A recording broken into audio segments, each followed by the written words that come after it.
Dear students, welcome आपका रज़ा academy में और मैं हूं रज़ा अनवर। स्टूडेंट्स, आज की इस वीडियो में हम फाइनेंशियल अकाउंटिंग फंडामेंटल में लेसन नंबर 20 स्टार्ट करेंगे और आज के इस लेसन में हम देखेंगे preparing the statement of cash flow. Cash flow statement कैसे प्रिपेयर की जाएगी इसका हम आज इंट्रोडक्शन देखेंगे और इसके अलावा हम explaining the changes in cash को देखेंगे और मैं आपको एक ट्रिक बताने जा रहा हूं स्टेटमेंट ऑफ कैश फ्लो को आप कैसे अपने माइंड में रख सकते हैं कि आपको स्टेटमेंट ऑफ कैश फ्लो बनानी कभी भी ना भूलें। तो वीडियो को पूरा देखें और चैनल को ज़रूर सब्सक्राइब कर लें। स्टार्ट कर लेते हैं आज की वीडियो।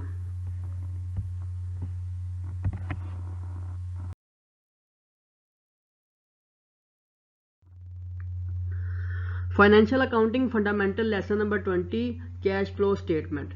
कैश फ्लो स्टेटमेंट क्या है, इसको क्यों प्रिपेयर किया जाता है और इसको किस पर्पज़ के लिए प्रिपेयर करेंगे और इसको हम कैसे प्रिपेयर करेंगे। हम टीजीएस की एग्जांपल को लेकर इसको प्रिपेयर करने का तरीका देखेंगे। लेकिन कैश फ्लो स्टेटमेंट क्या है, किसे कहते हैं कैश फ्लो स्टेटमेंट, इसके नेम से क्लियर है कि ये कैश फ्लो की स्टेटमेंट है जिसमें कैश के फ्लो को देखा जाता है कि कैश किन किन सोर्सेज से इनफ्लो हो रहा है और किन किन सोर्सेज में आउटफ्लो कैश का हो रहा है। हम इसमें यही देखेंगे कि कैश कंपनी के पास किन सोर्सेज से आया है और किन किन सोर्सेज में कंपनी का कैश गया है। तो इसमें सिर्फ चेंजेस इन कैश को ही हम चेक करते हैं और लास्ट में हम देखते हैं कि कंपनी के पास जो है वो कैश कितना है। इसमें 3 एक्टिविटीज़ होती हैं कैश फ्लो स्टेटमेंट में।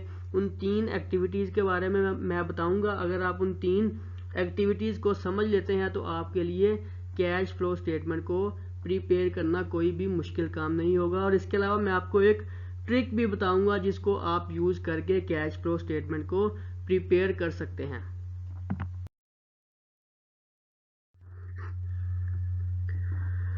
लेसन को स्टार्ट करने से पहले एक दफ़ा हम अपना अकाउंटिंग साइकिल देख लेते हैं। सबसे पहले हमने ट्रांजैक्शंस को एनालाइज किया। ये अकाउंटिंग साइकिल हम डे 1 से देख रहे हैं। सबसे पहले हमने ट्रांजैक्शंस को एनालाइज किया था, उसके बाद इनको जर्नलाइज किया था, फिर हमने एडजस्टिंग एंट्रीज को रिकॉर्ड किया था और अब हम फाइनेंशियल स्टेटमेंट्स को प्रिपेयर कर रहे हैं और हम लास्ट फाइनेंशियल स्टेटमेंट को प्रिपेयर करना सीख रहे हैं इस लेसन में जिसका नाम है statement of cash flow.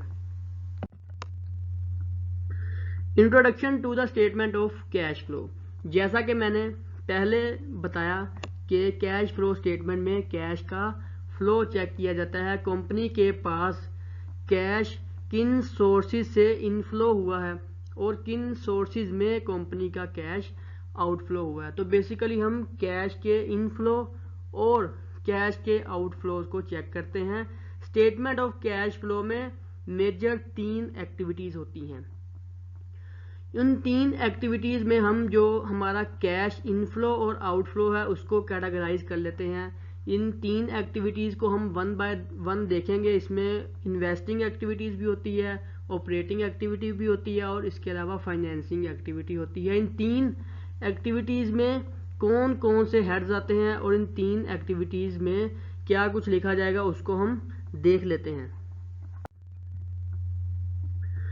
Activities in cash flow statement. Cash flow statement में 3 एक्टिविटीज हैं। फर्स्ट वन ऑपरेटिंग एक्टिविटी और सेकंड नंबर पर आएगी इन्वेस्टिंग एक्टिविटी और थर्ड नंबर पर आएगी फाइनेंसिंग एक्टिविटी। अब ऑपरेटिंग एक्टिविटी में कैश इनफ्लो कौन कौन सा लिखा जाएगा, इसके अलावा ऑपरेटिंग एक्टिविटी में कैश आउटफ्लो किन किन सोर्सेज से होगा तो वो लिखेंगे।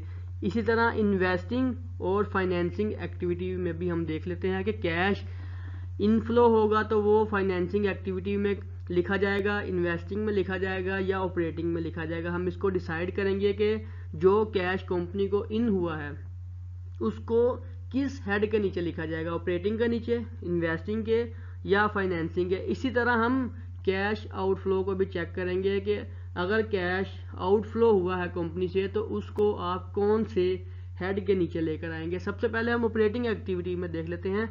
ऑपरेटिंग एक्टिविटी में कैश इनफ्लो कब होगा, जब हम कैश कलेक्शन फ्रॉम कस्टमर्स करेंगे या हमारी सेल जब होगी।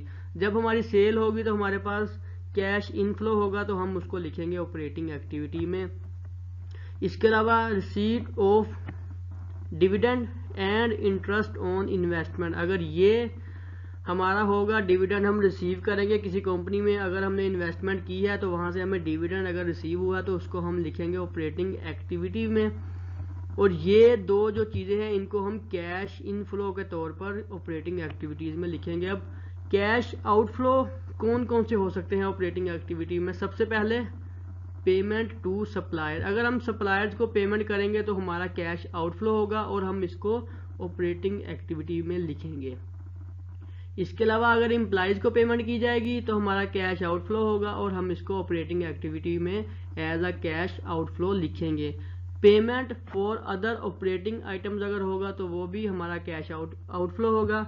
और payment of interest on debt होगा तो हम उसको ऑपरेटिंग एक्टिविटी में कैश आउटफ्लो के नीचे लिखेंगे कि अगर हम इंटरेस्ट की पेमेंट कर रहे हैं, हमने किसी से लोन वगैरह लिया है तो हम उसकी पेमेंट करेंगे जब इंटरेस्ट की, तो वो जो पेमेंट करेंगे हम उसको ऑपरेटिंग एक्टिविटी के नीचे लिख लेंगे। इसके अलावा पेमेंट ऑफ टैक्सेस को भी हम कैश आउटफ्लो के तौर पर ऑपरेटिंग एक्टिविटी में लिखेंगे। तो ये जो दो मैंने अभी डिस्कस किए हैं सेल्स कॉलम्स, इनमें एक साइड पर कैश इनफ्लो है और दूसरी साइड पर कैश आउटफ्लो है जो कि ऑपरेटिंग एक्टिविटीज़ में लिखा जाएगा। अब इन्वेस्टिंग एक्टिविटी को देख लेते हैं। इन्वेस्टिंग एक्टिविटी में मेजर चीज़ जो होती है वो प्लांट प्रॉपर्टी एंड इक्विपमेंट ही होता है। अगर कंपनी फिक्स्ड एसेट को सेल करेगी तो वो कैश इनफ्लो होगा क्योंकि कंपनी के पास पैसा आ जाएगा, लेकिन अगर फिक्स्ड एसेट को परचेज करेगी तो कैश आउटफ्लो होगा, तो हम इसको यहाँ पर लिख लेंगे कैश आउटफ्लो में। जैसा कि मैंने यहाँ पर लिखा हुआ है sale of PPE, plant property and equipment की अगर सेल होगी तो वो इनफ्लो, अगर परचेज करेंगे तो ये आ जाएगा आउटफ्लो में।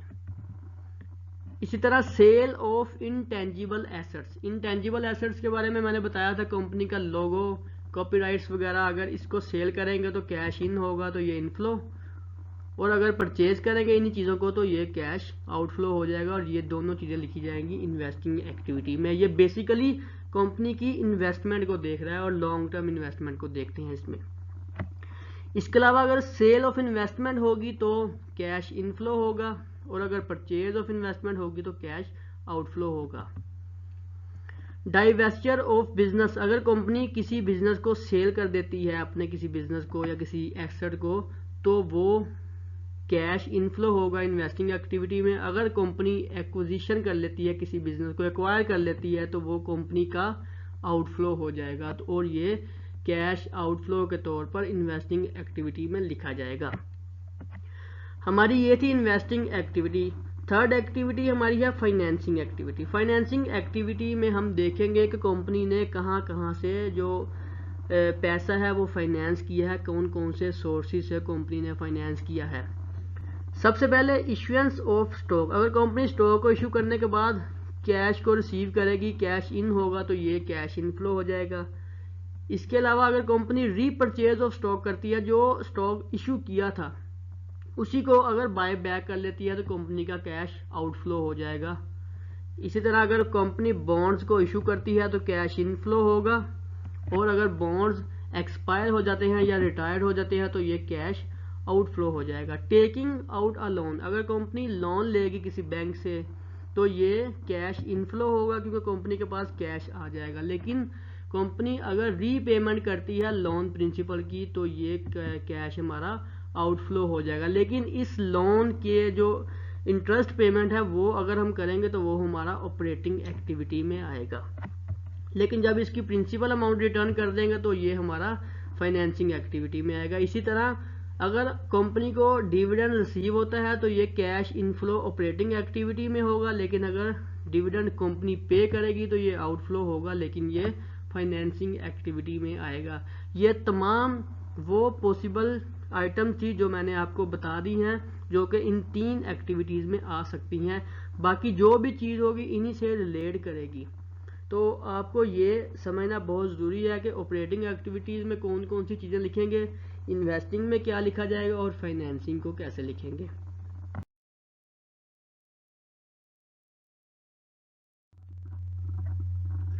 The statement of cash flow. Statement of cash flow कैसे प्रिपेयर की जाती है? तो स्टेटमेंट ऑफ कैश फ्लो दो तरह से प्रिपेयर की जाती है। एक मेथड को कहते हैं direct method of preparing statement of cash flow, और दूसरा मेथड जो होता है उसको कहते हैं इनडायरेक्ट मेथड। दोनों मेथड में ऑपरेटिंग एक्टिविटीज़ में डिफरेंस आएगा, लेकिन इन्वेस्टिंग और फाइनेंसिंग एक्टिविटीज़ सेम रहेगी। लेकिन अभी मैं आपको इन दोनों टाइप्स के बारे में नहीं बताऊंगा। हम नेक्स्ट लेसन में जब टीजीएस की statement of cash flow prepare करेंगे तो उसमें हम दोनों टाइप्स के मेथड से इसकी जो है वो स्टेटमेंट ऑफ कैश फ्लो वो प्रिपेयर करेंगे, तब आपको इसकी बेहतर तरीके से समझ आ जाएगी। तो जैसा कि मैंने पहले बताया था कि ऑपरेटिंग एक्टिविटीज़ में कलेक्शन फ्रॉम कस्टमर्स होती है इनफ्लो, और आउटफ्लो होता है payment to suppliers. Cash flow from operating activities, cash flow related to normal business activities. Normal business activities से जो भी कैश फ्लो होगा वो ऑपरेटिंग एक्टिविटी में आएगा, चाहे वो कैश इनफ्लो हो या आउटफ्लो हो, वो ऑपरेटिंग एक्टिविटी के नीचे ही लिखा जाएगा। स्टेटमेंट ऑफ कैश फ्लो की यहाँ पर डेफिनेशन भी लिखी हुई है, shows sources and uses of cash over a period of time. ये एक पीरियड ऑफ टाइम के लिए कैश के सोर्सेज और यूज को शो करवाती है। जैसा कि मैंने पहले बताया कि कैश का इनफ्लो और आउटफ्लो शो करवाती है। कलेक्शन फ्रॉम कस्टमर और पेमेंट टू सप्लायर को लिखने के बाद इसको ऐड लेस करना है या क्या करना है वो मैं आपको नेक्स्ट स्लाइड में बताऊंगा। करने के बाद हमारे पास क्या आएगा, cash flow from operating activity CFO।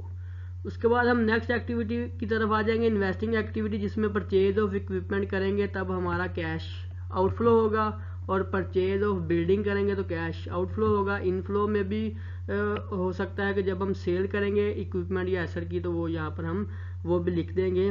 और यहाँ पर क्या चीज़ आ जाएगी, cash flow from investing activities, cash flow related to buying and selling long lived asset. तो इसमें फिक्स्ड एसेट को की बाइंग और सेलिंग से रिलेटेड जो भी होगा वो यहाँ पर लिखा जाएगा। और लिखने के बाद हम इसको एयरलेस करेंगे और यहाँ पर हमारे पास क्या आ जाएगा, final result cash flow from investing activity, ये हमारा CFIB कहलाता है। लास्ट में हमारा आ जाएगा cash flow from financing activity. Financing activity में टेक आउट अ लोन करेंगे तो कैश इनफ्लो होगा, स्टॉक इशू करेंगे तो कैश इनफ्लो होगा। इसके अलावा जो मैंने पॉसिबिलिटीज़ बताई थी आउटफ्लो की वो होंगी तो वो इसके नीचे लिख ली जाएंगी। और फाइनल हमें CFF cash flow from financing activity मिल जाएगा। Cash flow from financing activities, cash flow related to transactions with owners और creditors.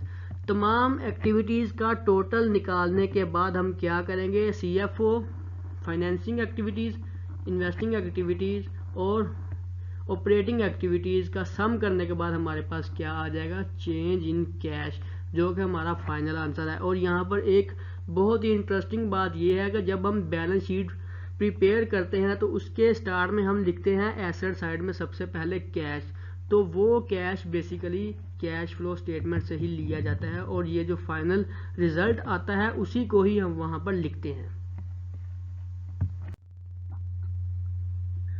Explain the changes in cash. Cash की चेंजेस को मैं एक्सप्लेन करूंगा और यहाँ पर ही एक ट्रिक है जिसको यूज करके आप स्टेटमेंट ऑफ कैश फ्लो को इजीली प्रिपेयर कर लेंगे। स्टेटमेंट ऑफ कैश फ्लो को प्रिपेयर करना बहुत ट्रिकी होता है, इसलिए मैं आपको यहाँ पर एक ट्रिक बताऊंगा जिसके ज़रिए आप स्टेटमेंट ऑफ कैश फ्लो को प्रिपेयर करना सारी ज़िंदगी के लिए आपके पास ये महफूज रहेगा।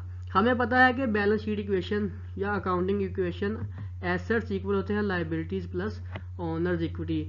अब मैंने यहाँ पर नीचे सेकंड स्टेप में क्या किया है, change in asset, delta sign use किया है चेंज इन एसेट्स के लिए, equal change in liability plus change in owners equity. मैंने यहाँ पर चेंज डेल्टा इसलिए यूज किया क्योंकि मैं चेंज इन कैश को डिस्कस करने जा रहा हूँ, इसलिए मैंने सबके साथ डेल्टा यूज कर लिया। अब नेक्स्ट स्टेप में मैं क्या करता हूँ, तमाम चीज़ों को मैंने जो है वो कैटेगराइज कर दिया, इसको एक्सप्लेन कर दिया। सबसे पहले मैंने लिख दिया यहाँ पर change in cash plus change in account receivable plus change in inventory plus change in plant property and equipment. ये चीज़ें बेसिकली एसेट्स हैं। इसके अलावा और भी पॉसिबल एसेट्स हो सकते हैं, वो आप यहाँ पर लिखेंगे, लेकिन मैं आपको ट्रीटमेंट बता रहा हूँ कि आप कैश फ्लो स्टेटमेंट में इनको कैसे ट्रीट करेंगे। तो मैंने एसेट्स को यहाँ पर कैटेगराइज कर दिया कि ये वाले पॉसिबल एसेट्स हो सकते हैं। लायबिलिटी को देख लेते हैं। तो लायबिलिटी में change in account payable, change in wages payable और चेंज इन लोन पेएबल। तो ये हमारी चीज़ें आ जाएंगी चेंज इन लायबिलिटी में। और दो बाकी रिमेनिंग चीज़ें हैं, कैपिटल स्टॉक का चेंज और रिटेन अर्निंग का चेंज, ये आ जाएगा ओनर्स इक्विटी में। तो ये मैंने बैलेंस शीट इक्वेशन को ही कैटेगराइज करके इसको मैंने लिख दिया है। नेक्स्ट स्टेप में हम क्या करते हैं, यहाँ पर मैंने कुछ भी नहीं किया, सिर्फ और सिर्फ मैथ के जो रूल्स हैं उनको फॉलो किया कि जब हम इक्वालिटी के राइट साइड पर कोई भी चीज़ लेकर जाएंगे तो उसका साइन जो है वो चेंज हो जाएगा। मैंने कैश को यहाँ पर इक्वालिटी के लेफ्ट साइड में छोड़ दिया है और बाकी जो चीज़ें थी उनको जब मैं इक्वालिटी के राइट साइड में लेके गया तो उनका साइन चेंज हो चुका है। अकाउंट रिसीवेबल यहाँ पर पॉजिटिव था, नीचे आकर नेगेटिव हो चुका है। इसी तरह इन्वेंट्री और प्लांट प्रॉपर्टी एंड इक्विपमेंट को भी मैंने नेगेटिव कर दिया है। बाकी तमाम चीज़ें यहाँ पर सेम है, उनके साइन जो है वो मैंने चेंज नहीं किए और ना ही मैंने इसमें कोई भी चेंजिंग की है। अब नेक्स्ट स्टेप में मैंने इसको मज़ीद कैटेगराइज किया है। चेंज इन कैश को मैंने लेफ्ट साइड में इसलिए रखा है क्योंकि मैं एक्सप्लेन कर रहा हूँ चेंजेस इन कैश को, इसलिए मैंने चेंज इन कैश को लेफ्ट साइड में छोड़ा है। अब minus account receivable, minus inventory और P&E को मैंने यहाँ पर ज़रा एक्सप्लेन कर दिया है कि प्लांट प्रॉपर्टी एंड इक्विपमेंट में परचेज उसकी आ जाएगी, परचेज ऑफ P&E माइनस उसमें कर देते हैं हम सेल, और अगर इसकी डेप्रिसिएशन होगी तो हम उसमें से डेप्रिसिएशन को भी लेस कर देते हैं। ये बेसिकली PPE का फार्मूला है और माइनस साइन को मैंने यहाँ पर कॉमन लिया हुआ है ब्रैकेट लगाकर। इसके अलावा मैंने लास्ट में क्या किया हुआ है, रिटेन अर्निंग को भी कैटेगराइज कर लिया। रिटेन अर्निंग एंडिंग बैलेंस कैसे फाइंड करते हैं, नेट इनकम ऐड करते हैं और डिविडेंड लेस करते हैं तो हमारे पास रिटेन अर्निंग का एंडिंग बैलेंस आ जाता है। तो मैंने यहाँ पर इस स्टेप में P&E को एक्सप्लेन किया है और रिटेन अर्निंग को। अब इससे नेक्स्ट स्टेप में हम क्या करते हैं, इनको अरेंज कर लेते हैं। Change in cash equal change in net income, यहाँ पर नेट इनकम लिखा हुआ था, मैं इसका कलर चेंज करके आपको बताता हूँ। यहाँ पर नेट इनकम लिखा हुआ था, इसको हमने उठाकर यहाँ पर लिख दिया। प्लस डेप्रिसिएशन कहाँ से आया, ये नेगेटिव साइन था और ये डेप्रिसिएशन के साथ नेगेटिव साइन था, तो नेगेटिव नेगेटिव जब मल्टीप्लाई होंगे तो ये प्लस डेप्रिसिएशन बन जाएगा। Minus account receivable minus inventory, ये दो चीज़ें मैंने यहाँ पर लिख दी, ये दो यहाँ पर थी और ये यहाँ पर लिखी गई। Plus account payable plus wages payable और माइनस परचेज PPE, यहाँ पर परचेज जो मैंने लिखा था ये नेगेटिव साइन इसके साथ आ जाएगा। प्लस सेल PPE, यहाँ पर नेगेटिव और ये नेगेटिव पॉजिटिव बन जाएगा। Plus lone payable plus capital stock और डिविडेंड माइनस मैंने लास्ट में कर दिया। ऐसा मैंने इसको अरेंज क्यों किया, इसका जो सवाल है, इस सवाल का जवाब है वो आपको अभी मिल जाएगा। ये जो मैंने स्टार्ट में चीज़ें लिखी हैं वो बेसिकली हमारी ऑपरेटिंग एक्टिविटीज़ में आती हैं। जो सेकंड नंबर पर purchase PPE plus sale PPE, ये आती हैं हमारी इन्वेस्टिंग एक्टिविटीज़ में। और लास्ट जो चीज़ें हैं वो हमारी आ जाएंगी फाइनेंसिंग एक्टिविटी में, लोन्स, कैपिटल स्टॉक और डिविडेंड से रिलेटेड। तो ये एक ट्रिक थी डाइवर्सिफाई करने के लिए, चीज़ों को चेक करने के लिए कि बैलेंस शीट के ज़रिए हम स्टेटमेंट ऑफ कैश फ्लो को कैसे प्रिपेयर कर सकते हैं। इसके अलावा इसकी एक और ट्रिक है, लेकिन वो ज़रा एडवांस लेवल पर आ जाती है, उसको हम नेक्स्ट जो हमारा होगा कोर्स उसमें डिस्कस करेंगे। तो इसको आप अच्छे तरीके से समझ लें। अगर आपको ये समझ आ जाएगी तो हम स्टेटमेंट ऑफ कैश फ्लो को बहुत ही इजीली प्रिपेयर कर सकते हैं। तो ये था आज का लेसन जिसमें हमने कैश फ्लो स्टेटमेंट का इंट्रोडक्शन देखा और हमने कैश फ्लो स्टेटमेंट के लिए चेंजेस इन कैश को देखा कि चेंजेस इन कैश कैसे हम इसको कैटेगराइज करते हैं बैलेंस शीट इक्वेशन को यूज़ करके इन्वेस्टिंग, ऑपरेटिंग और फाइनेंसिंग एक्टिविटीज़ में। वीडियो अगर आपको पसंद आई हो तो वीडियो को लाइक करें, शेयर करें और कमेंट करके आप कोई भी क्वेश्चन मुझसे पूछ सकते हैं। और चैनल को ज़रूर सब्सक्राइब कर लें ताकि हर आने वाली वीडियो सबसे पहले आप तक पहुंच सके। मिलते हैं नेक्स्ट वीडियो में, तब तक के लिए अल्लाह हाफिज़।